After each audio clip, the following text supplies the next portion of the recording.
This year, over 7,000 home cooks from around the nation fought for just 20 places in the MasterChef kitchen. You're through to the next round. And between them, This is going to change your life. created a TV phenomenon, I love it. It's fantastic. Good. No, actually, great. Well done. forging friendships Cheers. as they battle to become chefs. I'm so not ready to go home. Unleash the fury. And in a thrilling finale, This is the bit I'm nervous about. Julie made television history. You are Australia's first MasterChef. Now, 18 celebrities, from elite athletes to rock stars, entertainers, comedians, journalists, authors, and a state premiere. I wouldn't have come here if I didn't think that I had a chance. Feel the heat of competition as they put their passion for cooking and their reputations on the line. This is harder than any workout. At stake, the Celebrity MasterChef title I feel like I'm competing the whole state. and $50,000 to the charity they love. My mum's been through breast cancer, so for me it's a special foundation. If the food's not amazing, it's all guns blazing. Mashed potato disaster. But when these home cooks get it right, That is delicious. I can't actually think of a way you can make it better. you feel the relief, the pride, Please can I come round to your house and have that for dinner? Anytime. and the taste of victory. I'm more than a musician. I'm a musician who can cook.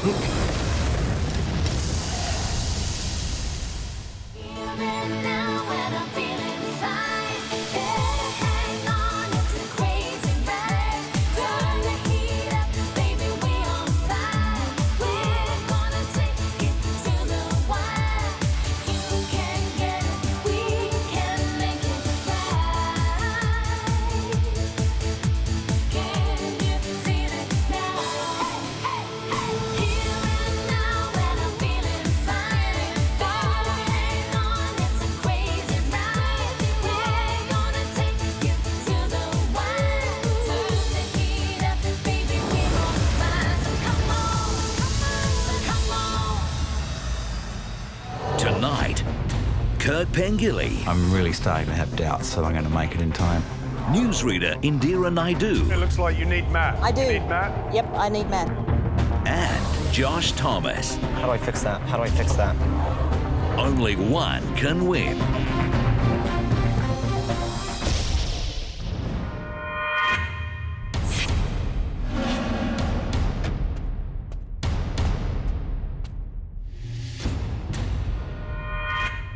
I'm Kirk Pengilly from INXS.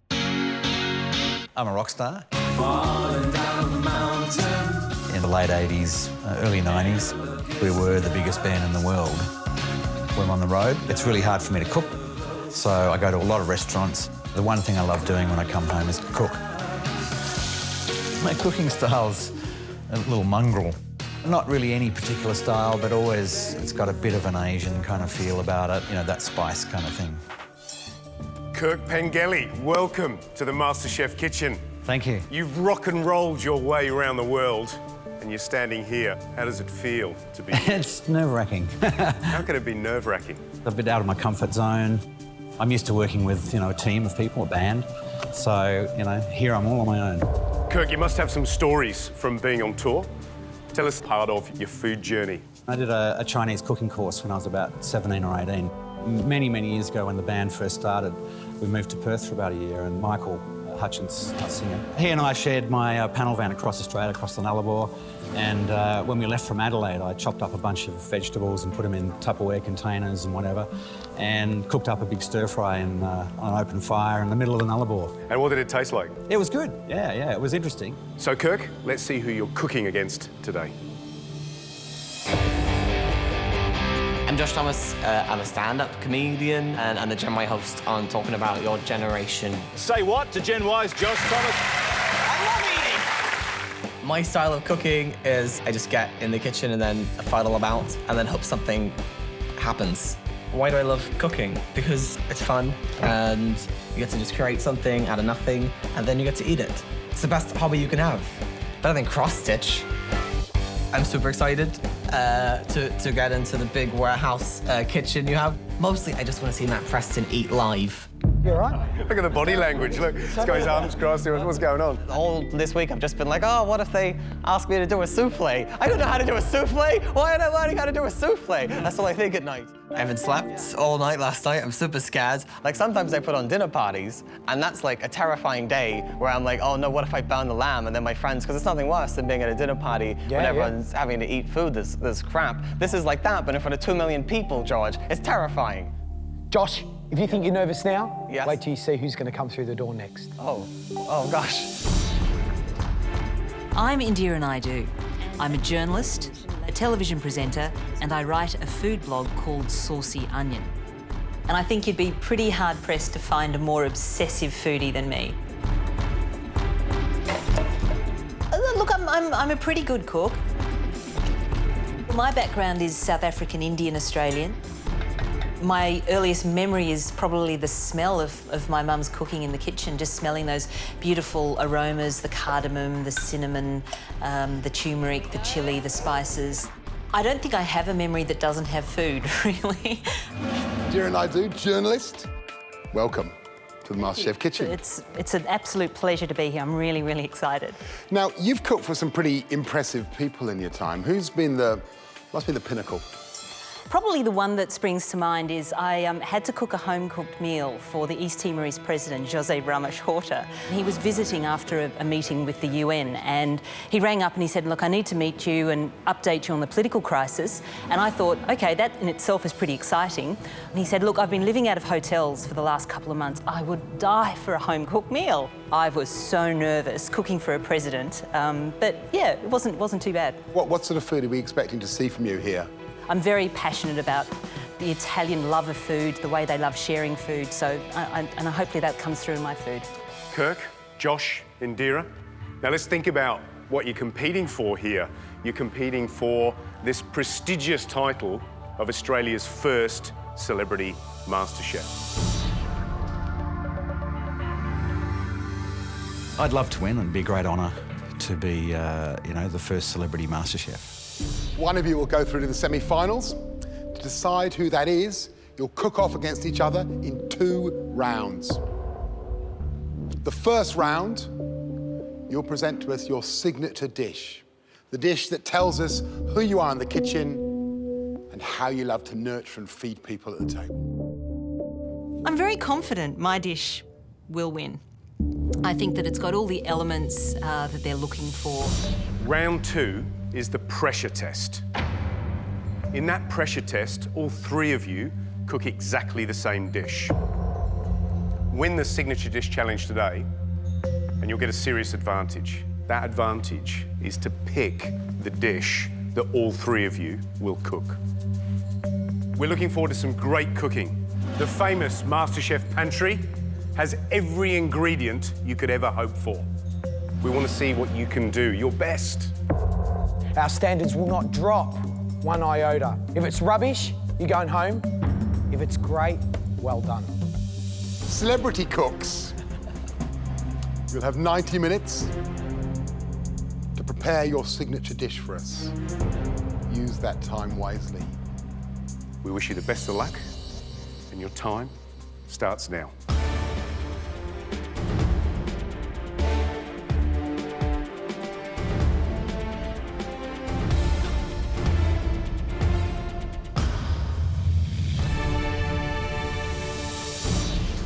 When I heard time starts now, it was like, you know, off we go.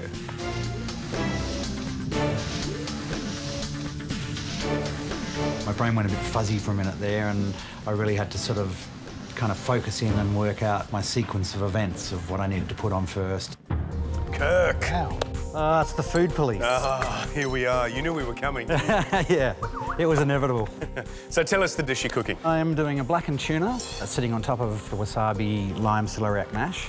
And on the side, there'll be some lotus root chips. Yep. And some broad beans. Beautiful. So what are you worried about this dish? I think the main worry is that I overcook the tuna. Yeah. You know, okay. Because I know you guys will hate that, so... All right, well, we'll keep our fingers crossed for you, Kirk. Thanks, mate. Off Good you luck, go. Kirk. All the support you can give me, Yeah. good.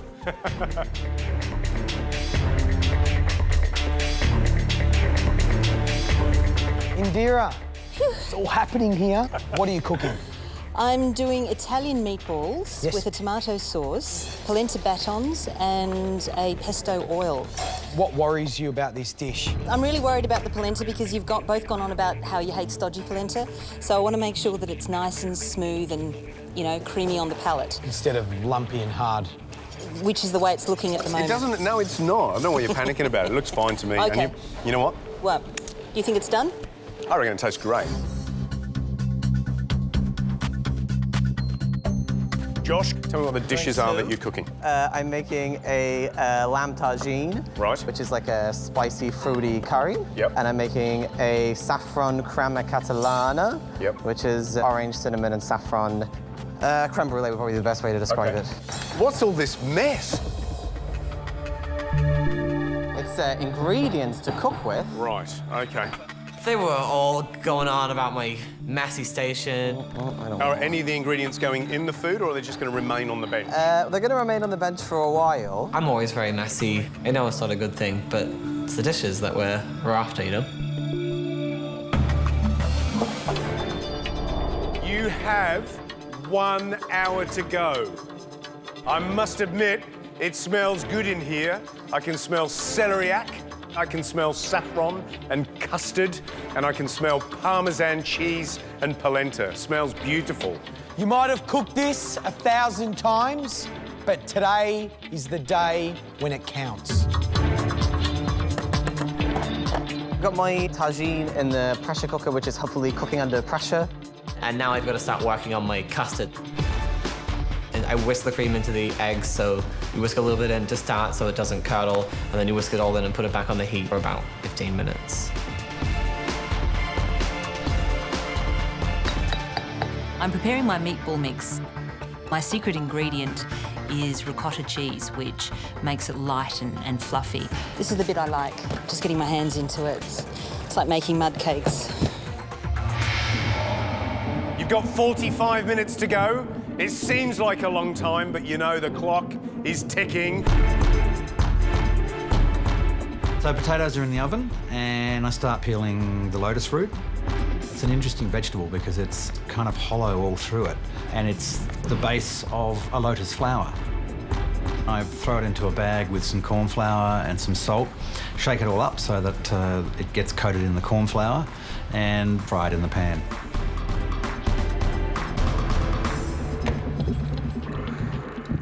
George, I'm used to seeing Indira looking controlled in front of the telly and telling me what's going on in the world. There's a few cracks appearing. There's sweat on the brow, there's sweat on the neck. Is she under pressure? Meatballs and polenta. I love it, you love it, it's delicious. But those meatballs, you can either cook them really quickly, a bit like a steak, or they need to be braced for hours. Yes. Otherwise, the risk is they're going to be little rubbery balls you can play table tennis with. I must say, though, that the polenta looks nice. It's really smooth, and I'm looking forward to see whether she can pull that together. She can fry it, because she's cutting it in little batters, and I love it done like that. So delicious. Let's see how she goes. So, Kirk, he's done a simple dish. He's got his blackened spices, the tuna. How do you think he's going in the kitchen? Tuna, as soon as you overcook it, disgusting. And he's doing blackened tuna, so he wants lots of colour. If that fry pan's not hot enough and that tuna's not at the right temperature before it goes into the pan, let alone when it comes out, disaster. Gary, I'm really looking forward to tasting Josh's food. He's the most nervous, you know, he's the funny guy. But I reckon he's actually got a bit of skill behind him. Two really great sounding dishes, but I'll be very let down if they're not tasting fantastic. I was sort of feeling pretty relaxed. I was kind of getting in the zone, and I was on top of all the things I needed to do. So, yeah, I was feeling pretty confident. This is the custard. That's my custard. With the saffron in. Big hit of saffron. So So 20 minutes ago, I realized it's time to take my lid off the pressure cooker, which I would have preferred to do in the corner, in quiet. But it turns out that the judges are there at that point. Let's have a look. Ah, there we go. Now that looks all right, doesn't it? Looks all right. Smells good. Smells really nice. I'm going through the moment of truth now with my polenta because I'm trying to deep fry it, and if it hasn't set properly and if it's not cold enough, it will break apart inside the hot oil. So this is not going to work.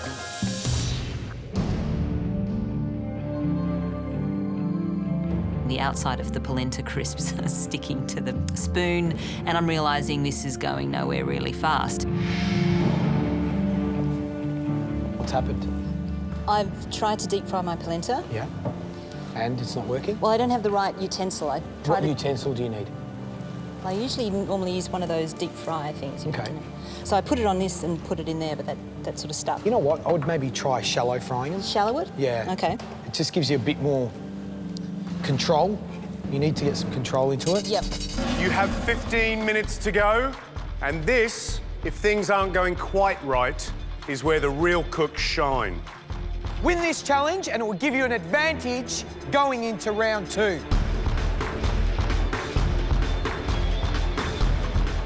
To make the caramel spiderwebs, you just put sugar in the saucepan and then you just heat it and it goes into a liquid. A friend told me how to do the sugar stuff and I thought it was a good party trick to pull out. The thing I was most scared about is getting the tuna cooked properly. Not too much, not too little. And I sear it quickly in a bit of butter and then sprinkle the spice mix that I've made over the top of it. You got 5 minutes to go, so this is it. All that hard work, all that practice, your signature dish is just about to go onto the plate.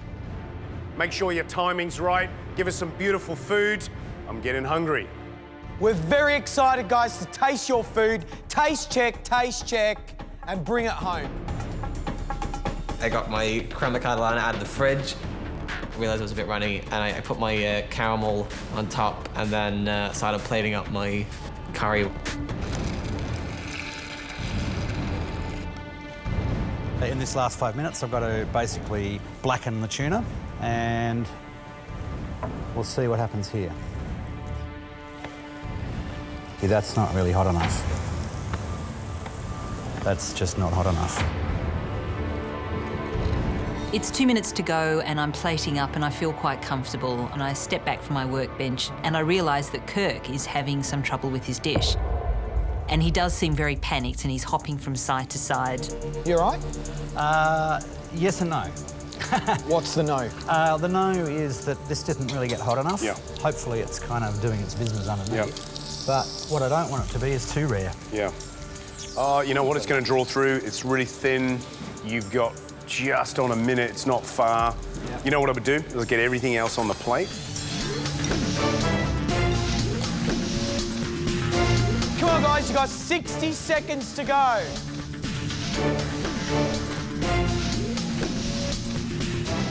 You've got 10 seconds to go.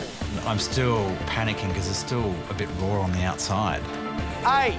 Anyway, I picked one of the pieces and put it on top of the celeriac. 5. I poured the drizzle over the broad beans. 2, 1. Step away from your benches. Well done. Congratulations. Good job, guys. Well done. The timing ended up being perfect, but I still wasn't sure if the tuna was cooked properly. So now is tasting time. We're going to taste each one of your dishes individually. And of course, Matt, George and I will pass just a little bit of judgment. Remember, the winner gets the chance to pick the dish that all of you have to cook in the next round, which is the pressure test. First, Kirk Pengilly from INXS. Please bring forward your dish for tasting. And there's kind of a bit of an awkward silence. It's almost like going to the headmaster's office or something.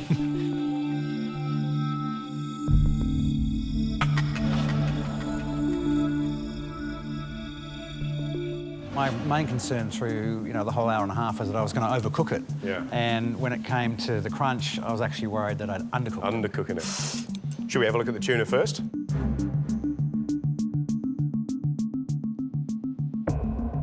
Happy with that? Yeah, it's...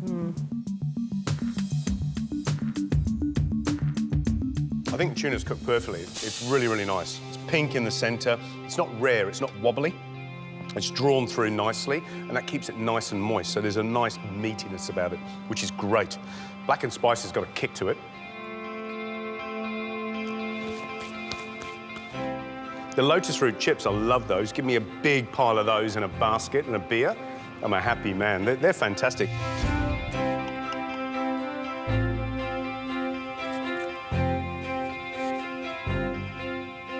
These I'm with Gary. They are awesome. They're a winner, aren't they? They're really beautiful.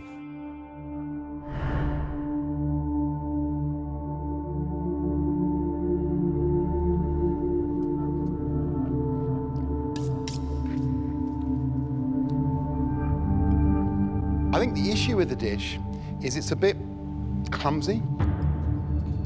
It doesn't necessarily work as a whole. To a degree, some of that's about the plating, and some of that's about how you play with the flavors. Because the elements there all work really well, they're just not quite speaking to each other. Thank you. The next dish we'd like to taste belongs to Indira. I find cooking under pressure really difficult. It comes nowhere near as difficult interviewing, you know, a politician. I'd rather do that any day of the week than have to redo what I had to do today.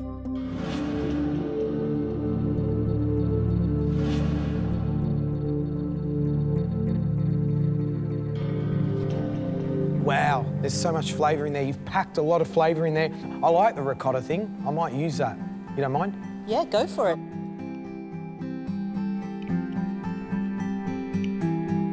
As a dish, bags and bags of oomph, which is really good to see.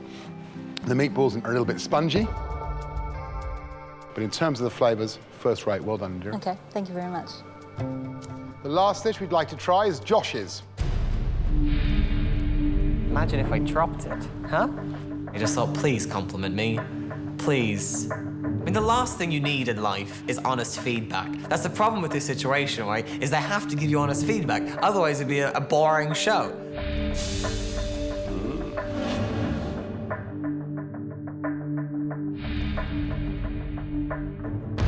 So under this comedy exterior, is there a real competitor that wants to win this one? Well, usually I wouldn't care, but today I feel very competitive. I don't know why.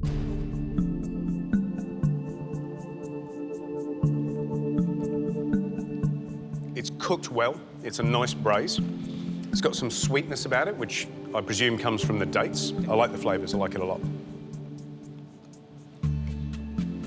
I like the taste of the creamy soup, but it's not the creme catalan. Yeah.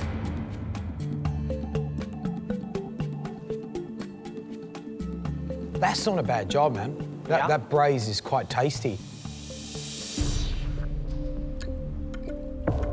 Yes, I know. The issue with this dish here is it hasn't set. Yeah. So as a creme catalan, it's a failure. As a saffron custard, yeah, it's a success. You know, it's got good saffron flavour. The balance and the texture of the custard is impressive. Two dishes that are a step away from being really fine restaurant quality cooking. Thank you. Well, we've tasted all your signature dishes. Kirk, your tuna dish was really well cooked. Any more, and it would have been dry. It was nicely spiced. It wasn't too much lotus root chips. We're a winner. Josh, glad that pressure cooker worked. The tagine was soft, the meat was soft, good flavours, good effort. Shame about the custard. Indira, the meatballs, great. I'd happily scoff down a massive bowl of those. Please can I come round to your house and have that for dinner? Anytime. All three of you have done a fantastic job, but we have to reveal which one of you has won the Signature Dish Challenge. The winner?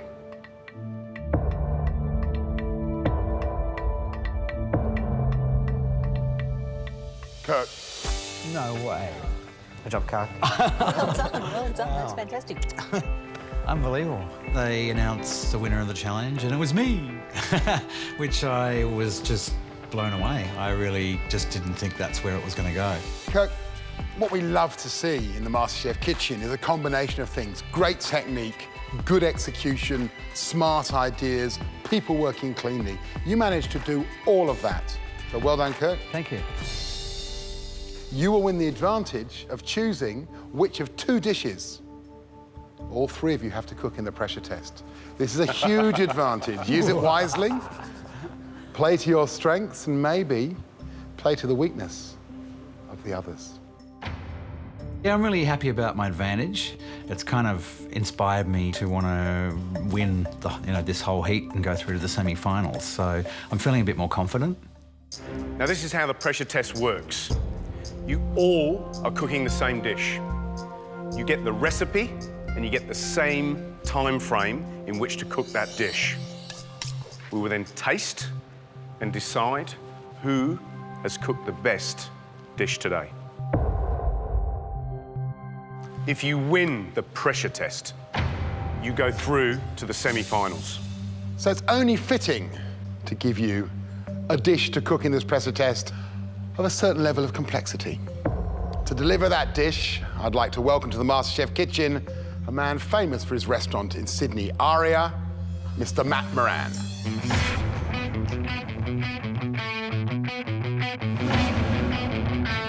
I'm Matt Moran, chef and owner of Aria Restaurant. The industry in food means everything to me. Win or lose, I want them to walk away being inspired. Matt, welcome to Celebrity MasterChef. Thank you, George. Now, we believe you know one of these celebrities. Yes, Kirk and I go way back. We've known each other probably over 15 years. Matt's a bit sneaky because he, never mentioned to me he was going to be on the show. He's cooked for me and I've cooked for him, and I have to say he's a pretty good cook. But we are in a competition, and I'm really sorry, buddy. You're on your own. You're off the Christmas card list. Just because you're friends with a great chef doesn't mean that you're going to be able to create any of their recipes. Matt, you've brought along 2 dishes. Kirk, you're going to pick one of those dishes that all of you have to cook in the pressure test.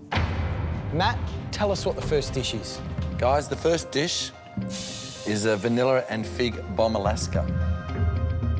You got a little bit of yogurt, you got a little bit of fig jam on the bottom, some fresh fig and orange, a sorbet with a little tuile mixture with some nuts that we actually toast. Kirk, how do you feel about this dish? Crap. I just was hoping that it wasn't going to be a dessert because that's kind of my weakness. I never cook dessert. Matt, can you reveal the second dish that Kirk can pick from? Rabbit galantine, which we have thin strips of rabbit loin around the outside with a confit of rabbit in the centre. We also have a liver parfait on the side, pomegranate, some gingerbread puree. Probably looks a little bit simpler than that, but I can guarantee it's much, much harder. So, Kirk, decision time. Which dish are you going to take? The savoury or the dessert? He hates dessert, he doesn't eat dessert, why would he pick a dessert dish? I think he knows that I like dessert. I think there's no chance that he's going to pick the one that I want. I think I'm going to go the Bombe Alaska, and I'll probably bomb Alaska. The Bombe Alaska looked less complicated to me, and I thought, well, if dessert is kind of the thing I'm kind of freaked out about, I should, put myself to the challenge. Matt, no one knows this dish better than you. Where can it all go terribly wrong? The fig reduction on the bottom. If they cook it too long, it'll taste burnt. The ice cream itself, has to be the right temperature. The figs in it, the nice layering in it. The Italian meringue, you whip your egg white too much, you whip it too less, it won't caramelise on the outside. There's lots of elements, Matt. Oh, yeah. How many years' experience has your chef's got to produce something like that? Probably 20 years. I've been alive for just over 20 years, so I should be fine. Right, Kirk, would you like to come over and try? What do you think? Confident? Well, it's probably not going to look like that, but I'm quietly confident, yeah. I think I've chosen the right dish. I know how to make meringue. I've done that. I've got an ice cream maker. I've made ice cream in sorbet. What could go wrong? I'm the only one out of the 3 of us that eats desserts. Both Indira and Kirk hate sweet things. So making something that you like and that you understand and that you eat a lot, that's got to help me, doesn't it? Doesn't it? Because this dish is so complex, you get a lifeline. And that lifeline is 90 seconds with Matt Moran. You can choose to use that 90 seconds at any point through the challenge, but you can only use it once. So use it wisely. I know that at various stages during this dessert, I am going to strike trouble, and having Matt there for 90 seconds will be the difference between getting this dish delivered and not getting it delivered. You will find that recipe on your bench, all of the ingredients that you need to make this dessert, and you have 1 hour and 40 minutes to put up that beautiful Bombe Alaska. The person that brings us the best dish will go straight forward to the semi-finals of Celebrity MasterChef. Your time starts now. The dish is very complicated, and first step is to prepare the fig jam, which will go into the parfait. Kirk. Yes, sir. Earlier today, you panicked a bit. Yeah. You've got 7 processes in this dessert that Matt Moran's created. I didn't bother counting, but okay, 7. We counted for you. How are you feeling about your timing now? Oh, I've no idea at this stage. I think I just got to go and hope that I actually get to the end with everything ready to go.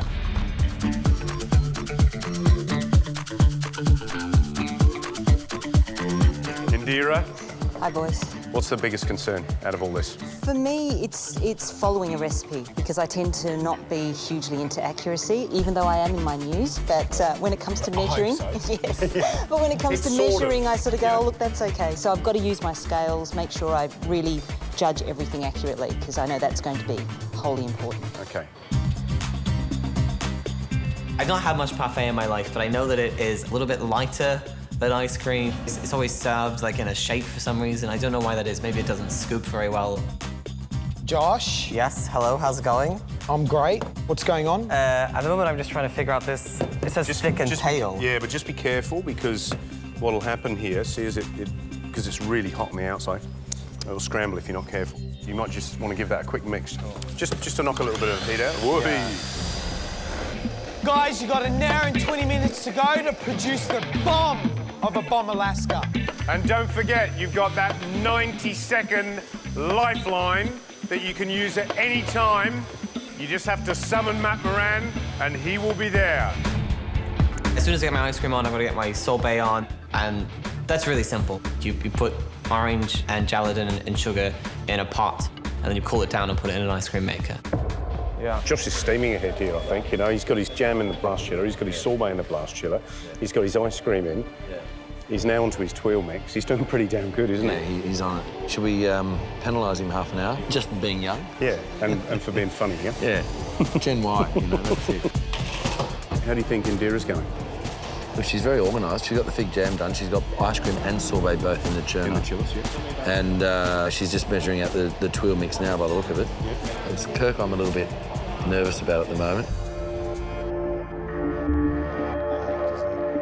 So I take the parfait mix off the boil and throw in the cream and the Baileys. But instead of throwing the measured amount of Baileys in, I threw the rest of the Baileys that was in the jar in.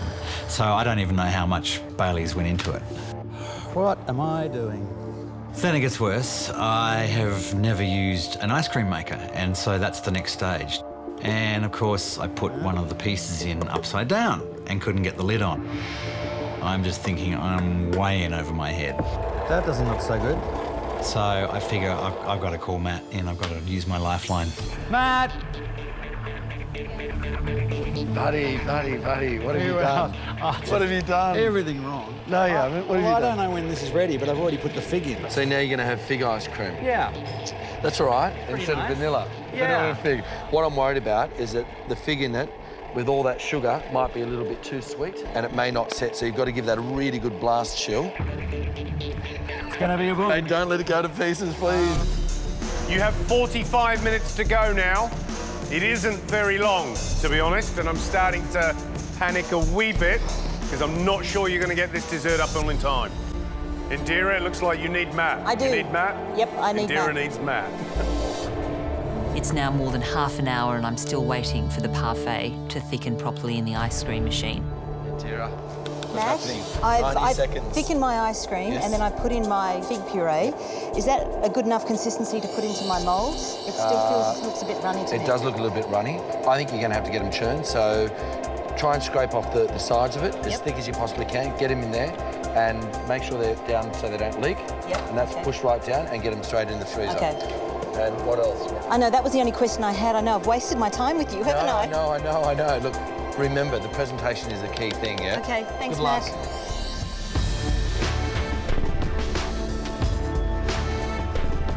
At 30 minutes to go, I'm working on a bunch of different things at the same time. So what do you got left to do? That's about to go into the freezer. Looks fantastic. You've made your sorbet still needs to be churned. Yep. Your fruits, are they cut? No. Your biscuit, is that made? Nope. And the nuts are done either. Yeah, and the sugar nuts. So sugar nuts. I think probably with 30 minutes to go just on, you've probably got to focus on the principal part of the dish, you know, because I'm not sure that you're going to be able to finish it. So you might want to think about what you can put up that's going to impress us. I'm kind of freaking out.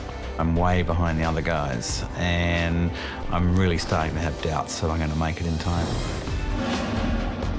My chilled biscuit is still cooking very nicely in the oven. The parfait's in the freezer, the sorbet's coming along nicely, and I'm comfortable now to move on to the Italian meringue, which is the final part of the Bombe Alaska. Guys, this is the final 15 minutes, of which one of you will be going through to the semi-final. Matt! Matt, I need you! Well, I decided to use my lifeline on the meringue just as I'm about to put it on the heat, because that's the bit that I'm most unfamiliar with. Josh, how are you going? Not good. I beat this until, would you call that peaks? Yeah, have you added, you've added your sugar to it already? Sugar and egg, yeah. You've heated your sugar? I've not heated my sugar. Right, it needs to be a bit more peaky than that. A bit more peaky? Yeah. So you can actually start to fold it. It'll start to get thick, and it'll start to sort of get a bit syrupier, and then you can easily just put it around the bomb. Take the bomb out. Yeah. And you're all right with the presentation of it? Well, I was going to use you for that or this, and I'm using you for this. Right, fair enough. You've got 10 minutes to go. Let's move it. This is where it counts. Matt Moran warned us that the most difficult part of this dish was going to be getting the right consistency for the Italian meringue. I start trying to put my meringue on and realise that it is running all over my parfait. I put my parfait on the plate, I get my meringue ready to go, I pour it on, and then it all just fell into this puddle at the bottom of the plate. How do I fix that? How do I fix that?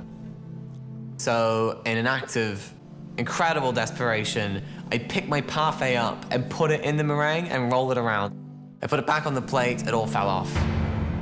I decided to throw that out of the side again. I'd never done this before, maybe I just needed some practice. I need another 2 hands.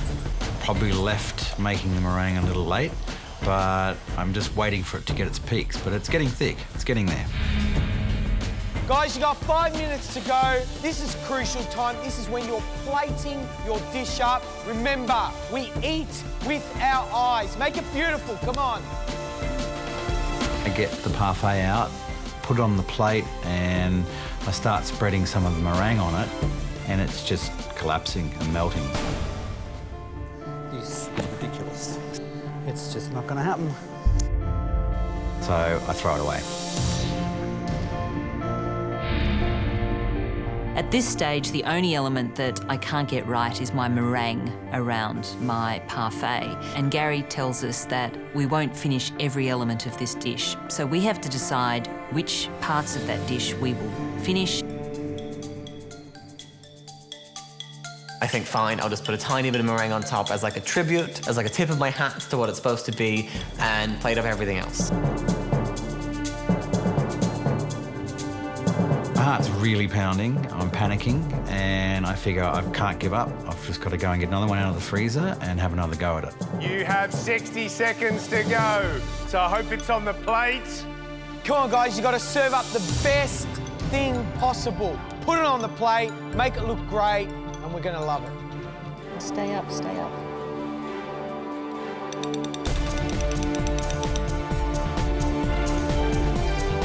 You have 10 seconds. There's adrenaline, panic, everything going through my mind, but I'd actually got pretty much everything on the plate. 2, 1. That's it, guys. Step away from the benches. Well done, guys. Good job. Amazing.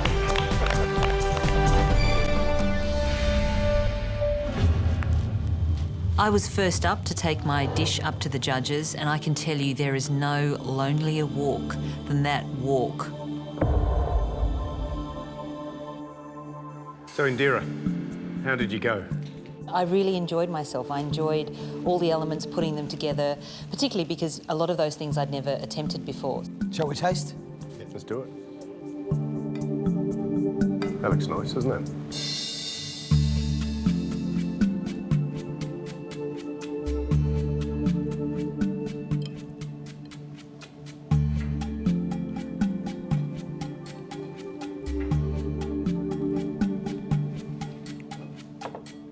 The ice creams, I love the sort of chunks of fig in there. It's really yummy. But what I really want to comment on is how delightful that segment looks. You know, segmenting is something you learn as an apprentice. It's a job you do all day. You sit there and segment oranges. And that's just, it's really top job. The ice cream packs some punch. That fig jam in that ice cream is just absolutely fantastic. And in terms of the presentation, it looks really pretty. Obviously, what went wrong is the meringue. That consistency of that meringue is completely wrong. It's not a Bombe Alaska. I think you did very, very well. Thank you. So it's my turn. I'm walking into the restaurant. 3 guys are sitting there. George glares at me. He doesn't blink. That man just never blinks. He's just staring me down. Josh, how did you go with your Bombe Alaska? I think it went all right. The meringue, obviously a disaster. I just put a little bit on top as like a tribute to what it should be.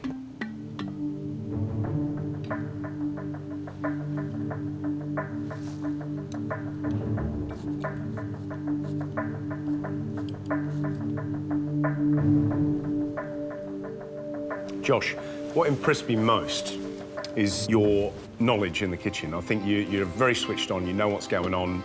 The only thing, of course, is it's not a Bombe Alaska. It's a fig parfait on a plate with a beautiful summer salad. That's what it is. And you've done a very good job of that. The problem, as an execution of the dish, sadly, it's not there, but man, you can cook. Thanks, Josh. I'm nervous. With the signature dish, we all stood in front of the judges and we were all in the same room together. So it felt a little easier, but this time we're on our own. Gentlemen.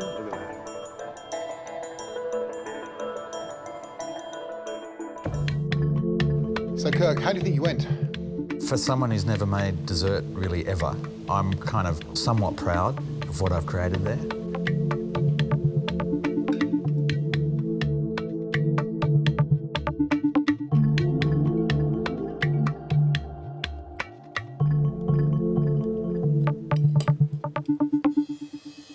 I'm excited. It's the first Bombe Alaska that we've had. The parfait itself's got a lovely flavour. It's nice and smooth. It's not as jammy as the others. There was more fig in the other 2 parfaits, but it still tastes really, really nice. I actually love the sorbet. I think it's really refreshing.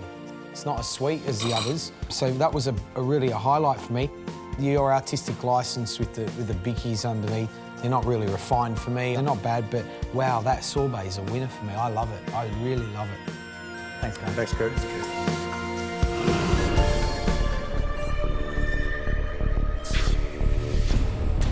It's a big moment.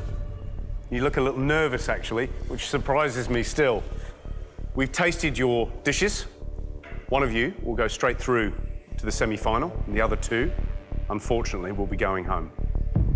I am here to win. I think every competitor in this competition is in it to win it. Kirk, superb job. You put up the only Bombe Alaska complete, but the presentation was a little lacking here and there, which is a shame. Josh, you did really well in the kitchen, and your dish had some beautiful little touches, but you didn't manage to do the Bombe Alaska. A lovely parfait, but missed the mark. It was that meringue. Indira, beautiful little touches, lovely presentation, strong flavours, and your parfait was absolutely fantastic. Really jammy, lots of fig, but you didn't manage to get that meringue on. In the end, it was too soft, too runny, and it was never going to work.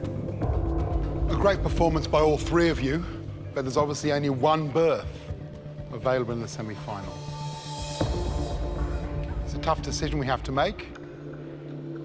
Indira, love the presentation, love the figness of your parfait, but I'm sorry to say, it's not you going through to the semi-final. I don't feel any disappointment that I haven't gone through. What I experienced was just so much fun and so rewarding, and there was quite a sense of accomplishment just getting that very complicated dessert together. Kirk and Josh, only one of you can go through. The challenge in making this choice revolves around this. Kirk, excellent Bombe Alaska, but lacking in the detail that potentially could take you all the way. Josh, watching you in the kitchen, you have the best potential as a cook. Going through to the next round with a berth in the semi-finals.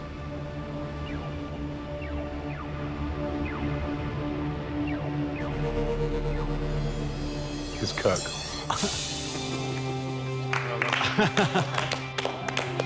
Good job, Kirk. Well done. You deserve that. Wow. I can't believe it. I just don't think I'm worthy. Josh seems to be better around a kitchen, and Indira has a lot more experience, so yeah, I'm kind of shocked. We talk a lot about the hero of the dish.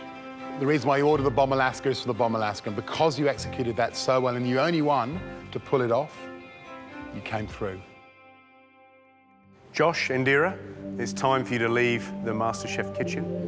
See you Thanks guys. very much, Thank guys. you so much. Bye, guys. See you, Kirk. Don't forget to write.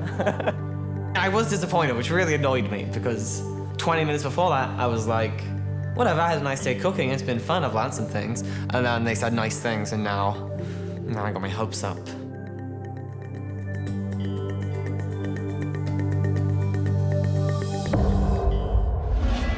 Kirk, in the semi-finals, you'll be competing against 5 others.